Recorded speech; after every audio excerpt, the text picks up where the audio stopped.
El Pleno de la Asamblea Nacional está convocado para mañana con el fin de resolver el futuro político de la ministra de Gobierno, quien ha sido acusada de incumplir sus funciones por los hechos de octubre del 2019. Las bancadas empiezan a reunirse para tomar decisiones. Este martes a las 10 de la mañana, María Paula Romo deberá defenderse ante el Pleno de la Asamblea Nacional en el juicio político que se sigue en su contra. Tendrá 3 horas para exponer sus descargos. Luego, los interpelantes tendrán 2 horas para presentar las razones por las que iniciaron este proceso político, que tiene que ver con los hechos ocurridos en octubre de 2019 y el uso de bombas lacrimógenas supuestamente caducadas. Para la destitución de Romo se necesitan 91 votos y por esa razón, los bloques legislativos analizan el informe y mantienen reuniones de última hora para tomar una decisión. Los 31 miembros de la Revolución Ciudadana irán por la destitución. A ellos podrían sumarse 6 de los 12 miembros de la bancada de Integración Nacional. Los otros 6 esperan reunirse. Tenemos que revisar las pruebas de descargo que se presenten porque las tenemos claras, las de cargo que ya han sido evidenciadas. Los 16 asambleístas del PSC también tendrán su reunión. Aún nada está dicho para ellos, aunque algunos se inclinan a dar su voto para la destitución. No podemos dejar de un lado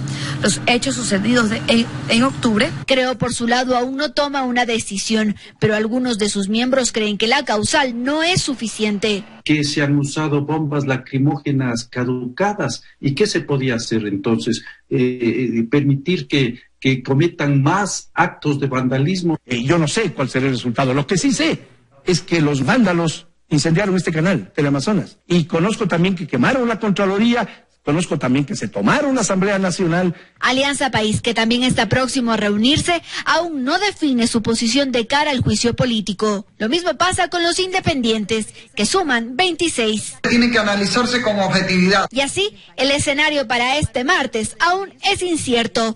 Y la posible censura de la ministra María Paula Romo para varios analistas es más bien un golpe político contra el gobierno, pues ella representa la imagen fuerte del régimen. Para los consultados, sea cual sea el desenlace, Romo no saldrá fuertemente afectada.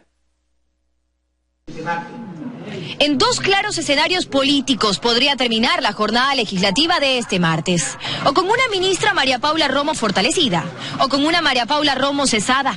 Incluso si se logra su destitución, coinciden analistas, no será del todo una derrota para ella. Y es que en la Asamblea no se discutirá otra de las críticas relevantes en torno a su figura. Hay mucha ropa tendida. A quienes estaban involucrados no les convenía hacer este juicio a la ministra Romo por esa causal y se quedan en el de los hechos de octubre. Es el chivo expiatorio, es esa la teoría. Es decir, queremos castigar al gobierno.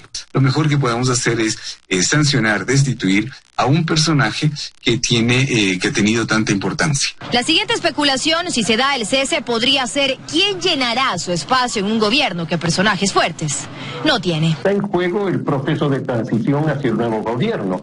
Y para eso se necesita un diálogo político con alguien que tenga fuerza política. ¿Pero qué pasa en cambio si no se logran los votos en la Asamblea para su cese? Que la ministra va a salir fortalecida incluso aunque la destituyan. Si la destituye una Asamblea tan poco valorada como la que tenemos ahora, ella se fortalece, evidentemente. Y ya sea dentro o fuera del gobierno, lo que tienen claro los consultados es que en política, María Paula Romo seguirá. Puede optar por buscar una ubicación en los organismos internacionales, o puede decir, bueno, ya vamos a ver cómo se reparten de nuevamente las cartas, y una vez que está repartido un naipe, ella verá cuáles son las opciones que tiene. El presidente puede encargarle otra función, que sustituya esa y que ella siga manejando la política. Pero a ella, antes identificada como férrea defensora de los derechos humanos y ahora, según sus detractores, como todo lo contrario, ¿le beneficia o no su paso por el gobierno de Moreno? Se convirtió en un personaje de primera línea en la política, que no creo que era así antes, pero creo que lo hace con una mochila pesada. Aplaudida por quienes consumen el relato de octubre como un intento desestabilizador manejado por vándalos y grupos de poder,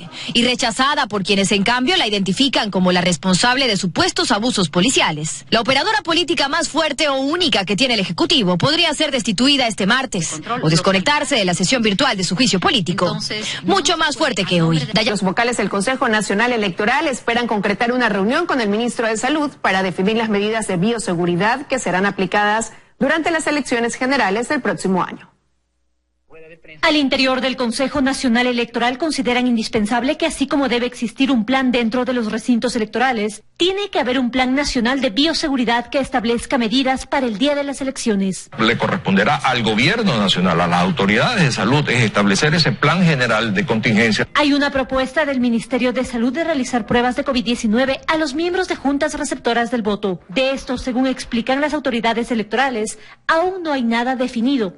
Y hay más dudas. ¿Cuándo lo va a hacer? ¿Lo va a hacer el mismo día? Nosotros tenemos problema en entregar los nombramientos a los miembros de las juntas receptoras de voto. ¿Cómo va a hacer el Ministerio de Salud para ubicar a las casi 600.000 personas que van a trabajar ese día? Los kits de bioseguridad para la jornada electoral están definidos en el monto del presupuesto electoral asignado y aprobado por el Ministerio de Economía. Según la presidenta, todavía no se define quién los pondrá. Si la implementación de los kits de bioseguridad o la adquisición de los mismos lo haremos como Consejo Nacional Electoral o en un convenio de cooperación con el Ministerio de Salud. Algo que aún genera dudas es el protocolo que pedirá a los ciudadanos el retiro de las mascarillas. Sobre esto, Atamaínde explicó. Si esto se pedirá, será solamente un instante en el momento que se presente la cédula de identidad para mirar que quien acude a votar es la persona que se está presentando. Para el vicepresidente Pita debería crearse un comité de emergencia electoral que determine el plan de bioseguridad, que define acciones de contingencia.